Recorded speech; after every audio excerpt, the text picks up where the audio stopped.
पिक्चरमध्ये तुम्हा सगळ्यांचं स्वागत। आता आपण रिव्ह्यू करतोय सत्यमेव जयते या सिनेमाचा। खरं तर सिनेमा बघून मी आत्ता आलोय आणि या सिनेमाचा रिव्ह्यू काय करायचा हा प्रश्न मला पडलाय, कारण या सिनेमाचं नाव असायला हवं होतं कष्टमेव जयते। कारण बिलीव्ह मी हा सिनेमा बघताना मला खूप कष्ट पडले समजून घेण्यासाठी। म्हणजे असं एखादं लहान मुलं असतं ना 3-4 वर्षाचं, ते काहीतरी फळ्यावर रेघोट्या मारतं आणि मग आपण ते आपल्याला म्हणते की बाबा किंवा काका मी आत्ता ना हे चित्र काढले, मग आपण समजून घेतो की अरे वा वा छान छान तू हे चित्र काढलंस का।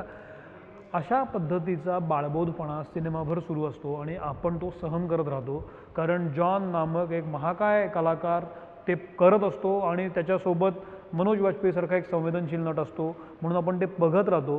पण त्या गोष्टीला काय अर्थ नाही, काय लॉजिक नाही, त्यातल्या डायलॉगबाजीला काय अर्थ नाही, नुसता मेलोड्रामा। सिनेमाचा ट्रेलर बघितल्यावर आपल्याला अंदाज येतो, तो बलदंड बाहूचा जॉन अब्राहम टायर फाडतो, फायटिंग वगैरे ॲक्शन बिक्शन दिसतो, चेस दिसतो, हे सगळं दिसायला ठीक आहे, पण भाई लॉजिकचं काय करायचं। आजच्या सिनेमामध्ये लॉजिक आपण खूप चांगल्या पद्धतीनं वापरतो आणि पाहतो सुद्धा। नीरज पांडेचे सिनेमे आहेत, त्यासाठी आपण बेबीसारखा सिनेमा की त्यात ॲक्शन पण आहे, त्यात लॉजिक पण आहे। हे सगळं सोडून नुसता मेलोड्रामा घडत राहतो।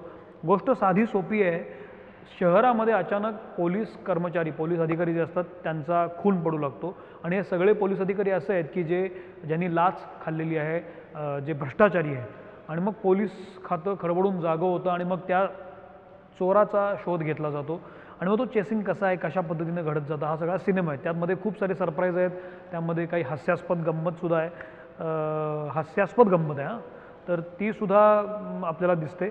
मुळात अशा पद्धतीचा सिनेमा करायला लॉजिक असायला लागतं।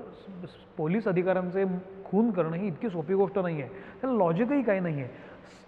चोर सहज असा येतो, पोलीस ठाण्यामध्ये येऊन घुसून मारून जातो, हे आता पटत नाही। पूर्वीच्या काळी असं काही घडलं असतं, म्हणजे पूर्वी म्हणजे साधारण 10 वर्षापूर्वीच्या सिनेमामध्ये तर आपण एक वेळ त्यावर विश्वास ठेवला असता, पण आजच्या काळामध्ये असं घडत नाही।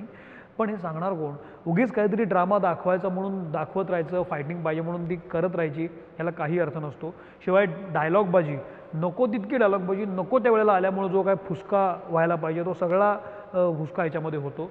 त्यामुळं सत्यमेव जयते हा सिनेमा अतिशय कंटाळवाणा होतो, चेष्टेवारी नेला जातो आणि हा सिनेमा कधी एकदा संपतोय असं तुम्हाला वाटू लागतं। या सिनेमामध्ये चांगलं काय आहे असं जर मला कोणी विचारलं तर याच्यात 3 गोष्टी चांगल्या आहेत। एक, मनोज वाजपेयींची ॲक्टिंग, म्हणजे ते तर उत्तम अभिनेते आहेत, त्यांची इनिंग बघणं इंटरेस्टिंग आहे। फक्त नंतर सिनेमाच्या उत्तरार्धामध्ये त्यांची सिच्युएशन अशी आणून ठेवली आहे त्यांना की त्यांचे डायलॉग हास्यास्पद वाटू लागतात, पण त्यांनी चोख काम केलं आहे, त्यांना पाहणं बरं वाटतं। त्यानंतर दिलबर दिलबर हे गाणं तुम्ही ऐकलं आहे का, त्यातलं त्यांनी ते सिर्फ तुममधलं गाणं रिक्रिएट केलं। ते गाणं बघणं हा नेत्रसुखकारक अनुभव असतो आणि ते बघायला बरं वाटतं, पण तेवढ्यापुरतंच। ते झालं की लगेच पुन्हा सिनेमा सुरू झाला की आपल्याला पुन्हा नव्या गटांगळ्या खायला भाग पडतं। आणि तिसरी महत्त्वाची गोष्ट की जॉन आणि त्या सिनेमातला जॉन आणि मनोज यांच्याबरोबर आणखी तिसरं कॅरेक्टर असतं त्यांच्या घरातलं, ते मी आत्ता इथं रिव्हील करत नाही, पण ते जे कॅरेक्टर आहेत त्यांनी छोटीशी भूमिका केली आहे, पण ती अतिशय जेन्युइनली केली आहे। या 3 गोष्टी मात्र आवर्जून मला आवडल्या, बाकी सगळा माहोल यथातथा आहे बॉस।